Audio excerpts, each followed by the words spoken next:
దేవుని నామాన్ని బట్టి అందరికీ వందనాలండి. ఎఫెసీయులకు రాసిన పత్రిక మొదటి అధ్యాయం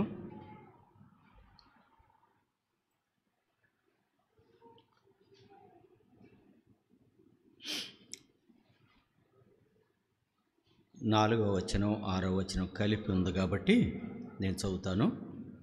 ఎఫెసీయులకు రాసిన పత్రిక మొదటి అధ్యాయం 4వ వచనం నుంచి చదువుతాను.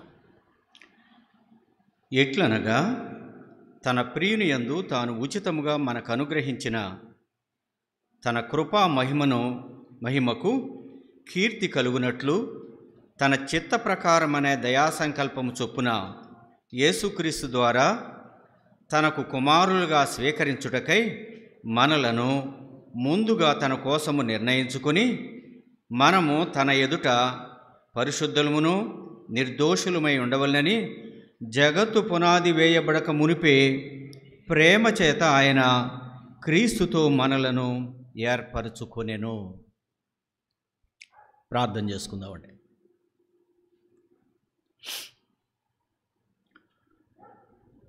మహాగణుడు, మహోన్నతుడు, పరిశుద్ధుడు, సర్వశక్తిమంతుడు అయినటువంటి మా ప్రభువా, జగత్తు పునాది వేయబడక మునిపే మమ్ములను మీ కుమారులుగా ఉండటానికి మీరు ఇష్టపడినటువంటి దేవుడవు. మీ ప్రేమ చేత ప్రభువా మీ కుమారులుగా ఉండేటువంటి ఆధిక్యతను మాకు ఇవ్వటానికి ఇష్టపడినటువంటి దేవుడవు. నాయన, ఈ సమయంలో చదవబడినటువంటి లేఖనం నుండి మిమ్ములను ఆరాధించటానికి ప్రభువా ఈ వాక్యాన్ని వివరించటానికి తగినటువంటి మీ యొక్క కృపను నాకు దయచేయండి. నాయన, నిస్సహాయుణ్ణి మీ సిలువ చాటును నన్ను మరుగుపరిచి కొద్ది మాటలను మాట్లాడటానికి మీరే సహాయం చేయమని, వ్యర్థమైన మాటలు నా నోట రాకుండానట్లుగా మీరే కృప చూపించుమని, చేరి వచ్చినటువంటి బిడ్డలందరినీ నాయన వాక్యం ద్వారా మిమ్మలను ఆరాధించటానికి మీరే సహాయం చేయమని మీ చేతులకు అప్పగించుకుంటూ యేసుక్రీస్తు వారి నామమును బట్టి అడిగి వేడుకొనుచున్నాము తండ్రి, ఆమేన్. దేవుడు మనలను తన కుమారులుగా పిలువబడాలి, మనుషులను తన కుమారులుగా పిలువబడాలి అని ఆశపడినటువంటి వాడు ఆయన. అందుకనే ఆయన అంటూ ఉంటాడు కదా, తన చిత్త ప్రకారమైన దయా సంకల్పము చొప్పున యేసుక్రీస్తు ద్వారా, ఆయన యొక్క చిత్త ప్రకారమైనటువంటి దయా సంకల్పము చొప్పున యేసుక్రీస్తు ద్వారా తనకు కుమారులుగా స్వీకరించడానికై, యేసుక్రీస్తు ద్వారా మనలను కుమారులుగా, ఆయన కుమారుడు, ఆయన కుమారుని ద్వారా అంటే ఎందరు ఆయన యందు విశ్వాసం ఉంచుతారో, ఆయన దేవుని యొక్క కుమారుడు, దైవత్వం మానవ రూపంలో ఈ భూమి మీదకి వచ్చినటువంటి వాడని ఎవరు విశ్వాసం ఉంచుతారో ఆ యేసుక్రీస్తు ద్వారా మనలంట కుమారులుగా స్వీకరించటానికి ఆయన మనలను ముందుగా తన కోసము నిర్ణయించుకొని తన ఎదుట ఎలాగ ఉండాలనుకుంటా ఉన్నాడంటే ఆయన మనల్ని పరిశుద్ధులను నిష్కలంకులను అయి ఉండాలని. ఎప్పుడు నిర్ణయించుకున్నాడంటే ఆయన జగత్తు పునాది వేయబడక మునిపే, జగత్తు పునాది వేయబడక మునిపే మనము ఆయన కుమారుడైనటువంటి యేసుక్రీస్తు ద్వారా ఆయన యొక్క కుమారులుగా పిలువబడాలి అని ఆయన నిశ్చయించుకున్నాడు. మనం అనుకుంటున్నాం కదా, అరే రక్షించబడిన తర్వాతే ఆయన కుమారులుగా పిలువబడతా ఉన్నాం, మంచిదే. కానీ ఆయన యొక్క సంకల్పము, ఆయన యొక్క ఉద్దేశము, మన ఎడల ఆయన యొక్క చిత్తము ఏమై ఉన్నదంటే, తన యొక్క ప్రేమను బట్టి యేసుక్రీస్తు ద్వారా జగత్తు పునాది వేయబడక ముందే మనలను ఆయన కుమారులుగా ఉండాలి అని ఆయన మన యందు తన యొక్క ఇష్టతను కనపరిచినటువంటి వాడుగా ఉంటా ఉన్నాడు. అందుకని యోహాను గారు రాసినటువంటి మొదటి పత్రిక 3వ అధ్యాయం మొదటి వచనం చూస్తే, యోహాను గారు రాసినటువంటి మొదటి పత్రిక 3వ అధ్యాయం మొదటి వచనం, మనము దేవుని పిల్లలమని పిలువబడుట యందు తండ్రి మన మీద ఎట్టి ప్రేమను చూపెనో చూడుడి. మనం ఆయన పిల్లలు అని పిలువబడటానికంట ఆయన ఎట్టి ప్రేమను కనపరిచాడు. ఆయన ప్రేమనే కనపరచకపోతే మనము ఆయన పిల్లలమని పిలువబడేవాళ్ళం కాదు. ఆయన కృపనే మన ఎడల కనపరచకపోతే మేము దేవుని పిల్లలము అని చెప్పుకునేటువంటి అర్హత కూడా మనకు దక్కేది కాదు. కాబట్టి యోహాను గారు అంటా ఉన్నాడు, ఎట్టి ప్రేమను కనపరచను. ఆయన ప్రేమను కనపరుస్తున్నాడు కాబట్టే మనం ఆయన పిల్లలమని చెప్పుకుంటా ఉన్నాం. మనం ఎలాంటి వారమైనా, మన పరిస్థితి ఎలాంటిదైనా, మన ప్రవర్తన ఎలాంటిదైనా, మనము ఎన్నిసార్లు దారి తప్పినా, ఎన్నిసార్లు పడిపోయినా, ఎన్నిసార్లు దేవుని యొక్క సన్నిధి నుండి దూరమైనా మరలా తిరిగి సమకూర్చబడతా ఉన్నాము అని అంటే కేవలం ఆయన ప్రేమ ఎట్టిదో, ఆయన ప్రేమను బట్టే మనము ఆయన కుమారులుగా పిలువబడతా ఉన్నాం. మనము దేవుని పిల్లలమే. ఈ హేతువు చేత లోకము మనలను ఎరుగదు, ఏలయనగా అది ఆయనను ఎరుగలేదు. ఆయననే గుర్తించలేదు. ఆయన పిల్లలమని లోకం మనల్ని గుర్తిస్తుందా? వీళ్ళు నీతిగా జీవిస్తూ ఉన్నారు, పరిశుద్ధంగా జీవిస్తూ ఉన్నారు, నిష్కళంకంగా జీవిస్తూ ఉన్నారు అని లోకము మనల్ని ఏమి గుర్తించదో, పొగడదో, ఒకవేళ మన ఎడల గౌరవం చూపించదు. ఒకవేళ మనం నీతిగా జీవిస్తూ ఉంటే, పరిశుద్ధంగా జీవించాలని మనం ఆశపడుతూ ఉంటే, ఆ అడుగులు వేస్తూ ఉంటే మనలో ఉన్నటువంటి లోపాలను వెతకటానికే లోకం ప్రయత్నం చేస్తుంది. దేవుణ్ణి నమ్ముకున్నాడంట కదా, పరిశుద్ధంగా జీవిస్తున్నానని చెబుతా ఉన్నాడు కదా, తన సాక్ష్యాన్ని అనేకులకు చెబుతా ఉన్నాడు కదా, ప్రభువును ప్రకటిస్తున్నాడు కదా, మరి ఇలా ఉందేంటి ఆయన జీవితం, ఇలా ఉందేంటి ఆయన ప్రవర్తన? ఎక్కడో మనలో ఉన్నటువంటి చిన్న చిన్న లోపాలు, వాటన్నిటినీ కూడా లోకం ఏం చేస్తుందంటే భూతద్దంలో చూపిస్తూ ఉంటుంది అన్నమాట. నేను దేవుని కుమారుణ్ణి అని చెప్పుకుంటున్నాడు కదా, మరి ఆ లక్షణం ఏమైంది ఇక్కడ? తన యొక్క కుటుంబం విషయంలో ఏమైంది, తన పిల్లల విషయంలో ఏమైంది, తన యొక్క ప్రవర్తన విషయంలో ఎక్కడెక్కడ మనము ఏమరపాటుగా ఉన్నామో అవన్నిటినీ కూడా లోకం ఏం చేస్తుందంటే వాటిని లోకానికి బయలుపరుస్తూ ఉంటుంది అన్నమాట. దేవుడైతే తన యొక్క ప్రేమ చేత క్షమిస్తాడు, తన యొక్క ప్రేమ చేత మనలను కప్పుతాడు, కృప చూపుతాడు. కానీ లోకము మనలో ఉన్నటువంటి లోపాలను ఎత్తి చూపిస్తూ ఉంటుంది అన్నమాట. ఎత్తి చూపించి ఏం చేస్తుందంటే మనం వెళుతున్నటువంటి మార్గంలో నుండి దారి తప్పేవాళ్ళగా చేస్తుంది, నిరాశలో పడిపోయేవారిగా చేస్తుంది. అయ్యో, ఎంత ఇదిగా నేను బ్రతుకుతా ఉన్నప్పటికీ ఎక్కడో చోట నాలో లోపం కనిపిస్తూ ఉందే అని, ఎందుకులే ఇక నేను చేయలేనులే ఈ భక్తి అనేటువంటి పరిస్థితిలోకి మనకు విసుగొచ్చేలాగా లోకము మనలను తన యొక్క పరిస్థితిలోకి మనలను ఆకర్షిస్తుంది. కానీ యోహాన్ గారు అంటా ఉన్నాడు, మన ఎడల ఆయన ఎట్టి ప్రేమను కనపరిచెను. ఆయన కనపరిచాడు కాబట్టే ఏమయ్యామంటే మనము ఆయన కుమారులమని చెప్పుకోగలుగుతా ఉన్నాం. ఇది నాన్న 1-2 విషయాలు చూసుకుని ఆయనను ఆరాధించటానికి ఆయన మనమేమై ఉన్నాం, ఆయన కుమారులుగా మనం మార్చబడటానికి ఆయన ఎంత కృపను చూపించాడు అనేటువంటివి చూద్దాం. చూడండి, యోహాను గారు రాసిన మొదటి పత్రిక 3వ అధ్యాయం 10వ వచనం చూస్తే, దీనిని బట్టి దేవుని పిల్లలెవరో అపవాది పిల్లలెవరో తేటబడును. చాలండి. దేవుని పిల్లలు, అపవాది పిల్లలు అంతా ఆయన చేసినటువంటి సృష్టే. కానీ పిల్లలు, మనుషులు అనేసరికి దేవుని పిల్లలు, అపవాది పిల్లలు. ఎవరు అపవాది పిల్లలు, ఎవరు దేవుని పిల్లలు అని ఒకవేళ మనము చూస్తే ఈ వచనంలో ఉంటుంది కదా,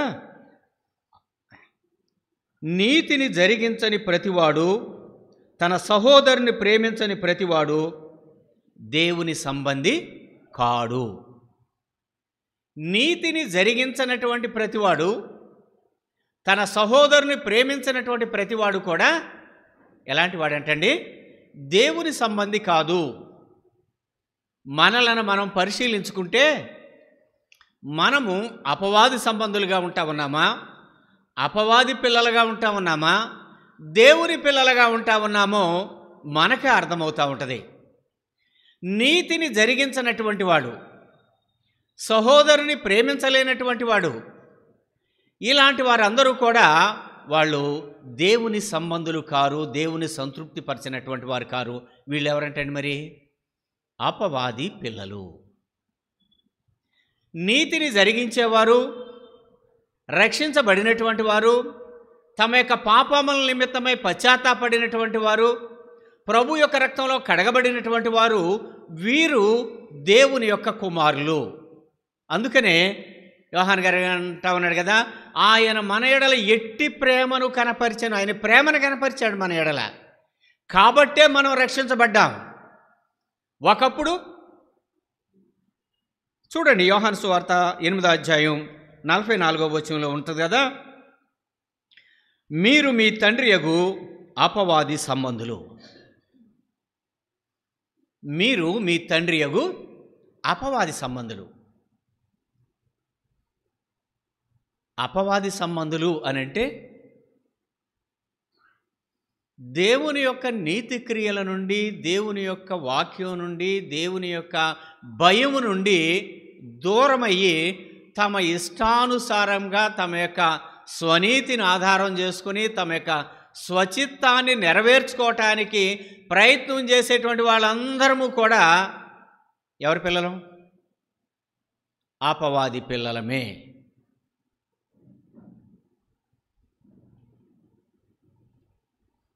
వాడు మన చెవిలో గుసగుసలాడుతూ ఉంటాడు, పర్వాలేదులే అంటాడు, ఇదేమంత పెద్ద తప్పేం కాదులే అంటాడు, నువ్వే కాదులే, రక్షించబడిన వాళ్ళు చాలామంది ఇదే పాపంలో ఉన్నాడులే అంటాడు. మనకేమొస్తుంది అంటే ధైర్యం వస్తుంది అనమాట. నేను ఒక్కడనే కాదనమాట, మందిరంకి వచ్చిన వాళ్ళు చాలామందిలో చాలా లోపాలు ఉన్నాయన్నమాట అనుకుంటాం. కానీ దేవుని కుమారులుగా రక్షించబడిన తర్వాత ఆయన పిల్లలుగా పిలువబడుతున్నటువంటి మనలను సులువుగా చిక్కులు పెట్టి ఏదో ఒక విధంగా మనలను త్రోవ తప్పిస్తాడు వాడు. మనం ఏమవుతామంటే అపవాది పిల్లలమవుతాం. మనం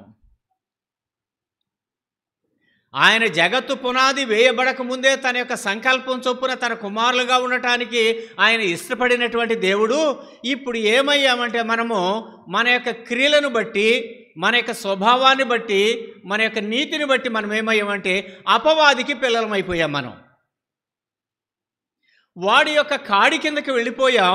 వాడు చెప్పినట్లుగా మనం చేసేటువంటి వారిగా మనము అయిపోయాం. అందుకనే వాడి గురించి ఏమని ఉందంటే, వాడు నరహంతకుడయ్యుండి సత్యమందు నిలిచిన వాడు కాదు, వాడు అబద్ధికుడును అబద్ధమునకు జనకుడై ఉన్నాడు. అబద్ధికుడును అబద్ధమునకు జనకుడై ఉన్నాడు అని అంటే అబద్ధికుని జనకుడై, కింద పుట్టినట్లు ఉంటుంది చూడండి. అబద్ధికునకు జనకుడు. అంటే అబద్ధమాడిన ప్రతిసారి,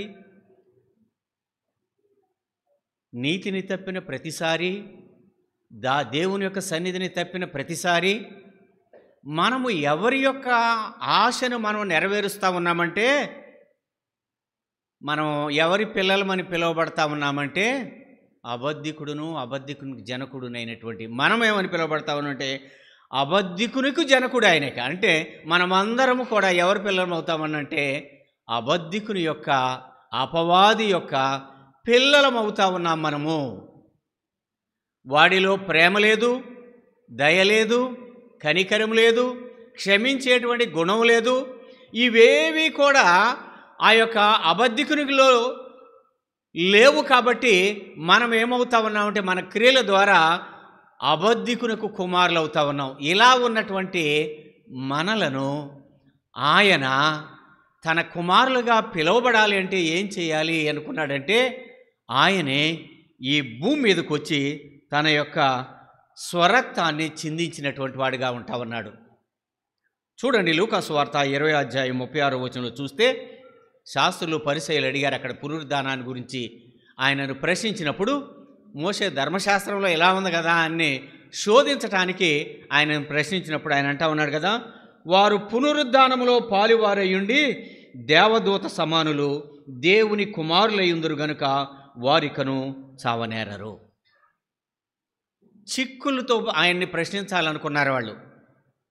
ఆయన అంటా ఉన్నాడు, ఎవరు ఆయన యొక్క పునరుద్ధానాన్ని, మరణాన్ని, ఆయన యొక్క జీవం మీద విశ్వాసం ఉంచుతారో వారందరూ కూడా దేవుని కుమారులు అనబడతారు. ఇది వాళ్ళకి చెబుతా ఉన్నాడు ఆయన. పునరుద్ధాన కుమారులు అనబడతారు. కాబట్టి ఒకప్పుడు మనం అబద్ధికుడైనటువంటి వాడు మన జనకుడు, మనము ఆయన యందు విశ్వాసం ఉంచటం ద్వారా, ఆయన యొక్క మరణ పునరుద్ధానాల మీద విశ్వాసం ఉంచటం ద్వారా రేపటి దినాన ఆయనతో పాటు ఉంటాము అనేటువంటి నిరీక్షణ కలిగి ఉండటం ద్వారా మనం ఏమయ్యామంటే ఆయన కుమారులుగా పిలువబడతా ఉన్నాము. కాబట్టి ఏమని ఆరాధించవచ్చంటే, అవునయ్యా, ఒకప్పుడు నేను లోకంలోనే ఉన్నాను, నా తండ్రి ఆశలను నెరవేర్చేవాడిగా ఉన్నాను నేను. ఎవరంటే నా తండ్రి అయినటువంటి వాడు అబద్ధికుడు. వాడి చేయబట్టుకొని నడిచాను. అయితే నీ సిలువను గూర్చి, నీ మరణాన్ని గూర్చి, నీ సమాధిని గూర్చి, నీ పునరుద్ధానాన్ని గూర్చి నీవు నాకు వినిపింపజేసినప్పుడు నా పాప స్థితిని నేను ఒప్పుకున్నాను. ఇప్పుడు నేనేమయ్యానంటే నీ పునరుద్ధాన కుమారులుగా నేను మార్చబడాను కదా ప్రభువా. ఇప్పుడు దేవుని కుమారులు అని పిలువబడుతున్నటువంటి గుంపులో నేను ఉన్నాను కదయ్యా అని మనము ఆయనను ఆరాధించవచ్చు. రెండవదిగా మనం చూసినట్లయితే గలతీయులకు రాసినటువంటి పత్రిక 4వ అధ్యాయం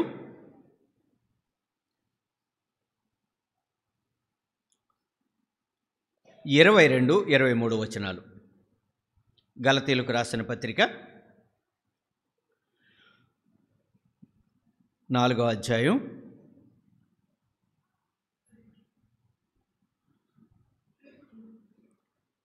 22, 23 చదువుతారు ఎవరన్నా?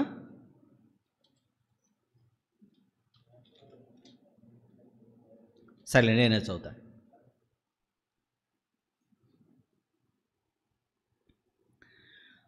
దాసి వలన ఒకడును, స్వతంత్రురాలి వలనను ఒకడును, ఇద్దరు కుమారులు అబ్రహామునకు కలిగిరని వ్రాయబడి ఉన్నది కదా. అయినను దాసి వలన పుట్టినవాడు శరీర ప్రకారం పుట్టెను, స్వతంత్రురాలి వలన పుట్టినవాడు వాగ్దానమును బట్టి పుట్టెను.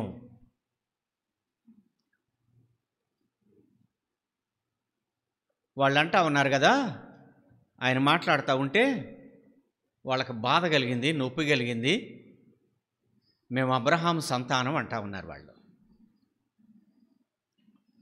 పౌలు గారు అంటా ఉన్నాడు, అబ్రహామునకు ఇద్దరు కుమారులయ్యా, దాసి వలన ఒక కుమారుడు పుట్టాడు, వాగ్దానం వలన ఒక కుమారుడు పుట్టాడు. దాసి వలన పుట్టినటువంటి వాడు దేనికి సాదృశ్యంగా ఉన్నాడంటే శరీరానికి సాదృశ్యంగా ఉన్నాడు.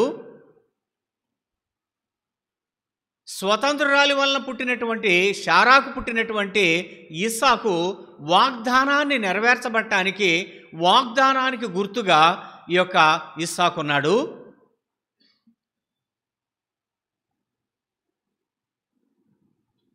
కాబట్టి శరీరానుసారమైనటువంటి కుమారుడు దాస్యానికి గుర్తుగా ఉంటా ఉన్నాడు. వాగ్దానం చేత పుట్టినటువంటి వాడు తనకు వారసుడుగాను, రేపటి తన యొక్క జనాంగానికి తండ్రిగాను పిలువబడతా ఉన్నాడు. అయితే ఇవి సాదృశ్యంగా చెప్పబడింది. మనము కూడా శరీరానుసారమైనటువంటి దాసికి, దాస్యానికి, దాస్యం అనేటువంటి ఆ యొక్క కాడి కింద మనం ఉన్నాము. ఎందుకంటే ఇష్మాయేలు పుట్టిన తరువాత హాగర్కి ఏమొచ్చిందండి?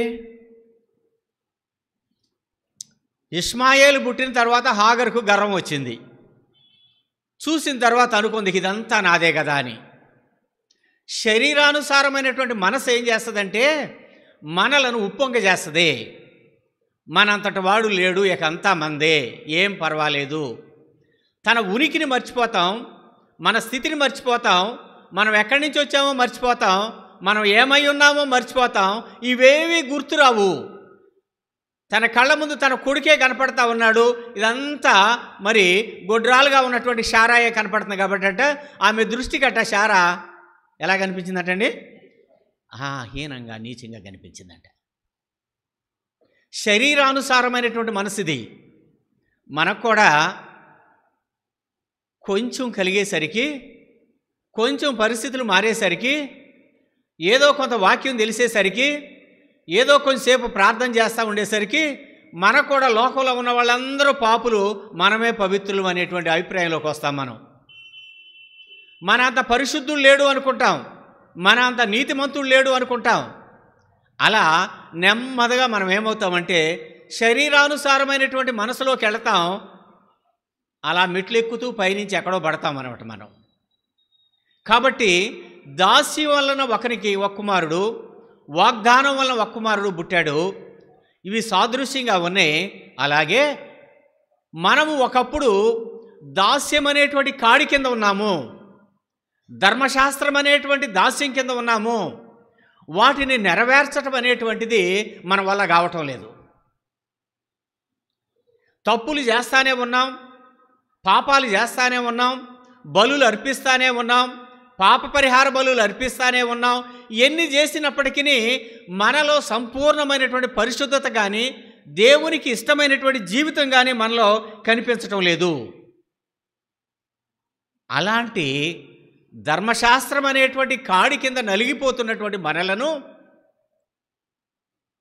ఆయన విమోచించటానికి శరీరధారిగా ఈ భూమి మీదకి వచ్చాడు ఆయన. అందుకని చూడండి, ఎఫెసీయులకు రాసిన పత్రిక 5వ అధ్యాయం 6వ వచనం 7వ వచనంలో మనం చూస్తే, వ్యర్థమైన మాటల వలన ఎవడును మిమ్మల్ని మోసపరచనీయకుడి, ఇట్టి క్రియల వలన దేవుని ఉగ్రత అవిధేయులైన వారి మీదకి వచ్చును గనుక అట్టి వారిలో పాలు పారై ఉండకుడి. వ్యర్థమైనటువంటి మాటల వలన మిమ్మును మీరు మోసపరచుకోవద్దు. వ్యర్థమైనటువంటి ఆలోచనల వలన, వ్యర్థమైనటువంటి ప్రవర్తన వలన, వ్యర్థమైనటువంటి మన యొక్క సంభాషణ వలన మనలను మనము మోసపుచ్చుకోవద్దు. ఎందుకంటే మనం కూడా ఒకవేళ హాగర్లాగా అతిశయిస్తూ ఉన్నామేమో, హాగర్లాగా గర్వపడతా ఉన్నామేమో, ఏమీ పర్వాలేదులే అనేటువంటి స్థితిలోకి వెళ్ళామేమో మనం. కానీ మనము ఆమె దాసిపుత్రుడే. అబ్రహాం గారు కూడా అనుకున్నాడు ఒక సమయంలో, పర్వాలేదులేయ్యా, ఇష్మాయేలు ఉన్నాడు కదా, ఇష్మాయేలుని దీవించయ్యా అని. కానీ దేవుడు వాగ్దానాన్ని జ్ఞాపకం చేస్తాను వచ్చాడు.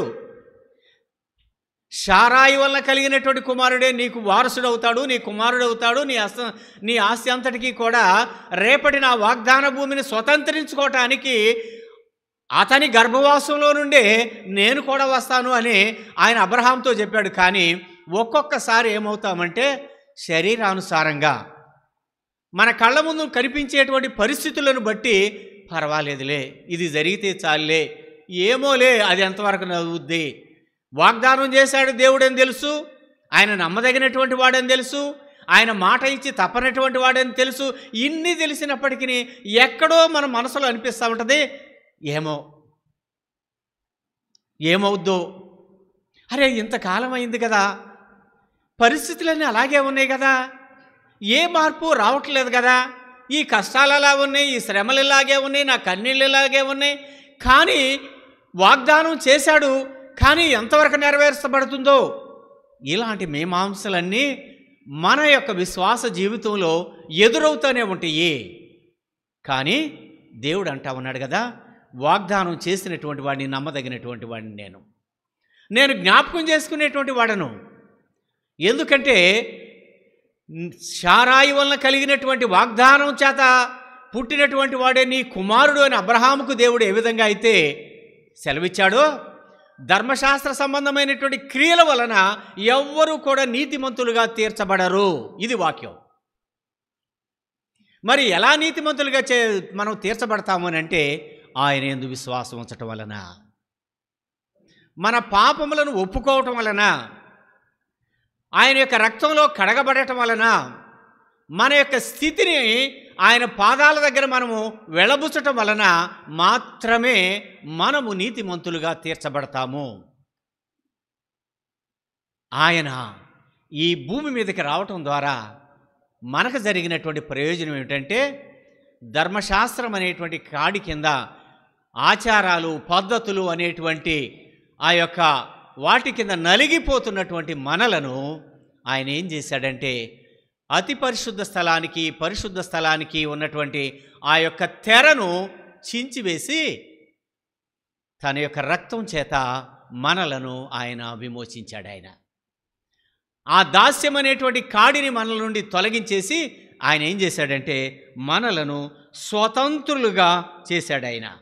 అందుకనే కుమారులు స్వతంత్రులు అని రాయబడి ఉంది. ఆ యొక్క అరశకేలు పన్ను కడతావా అని అడిగినప్పుడు పేతురు గారితో ప్రభు అన్నాడు,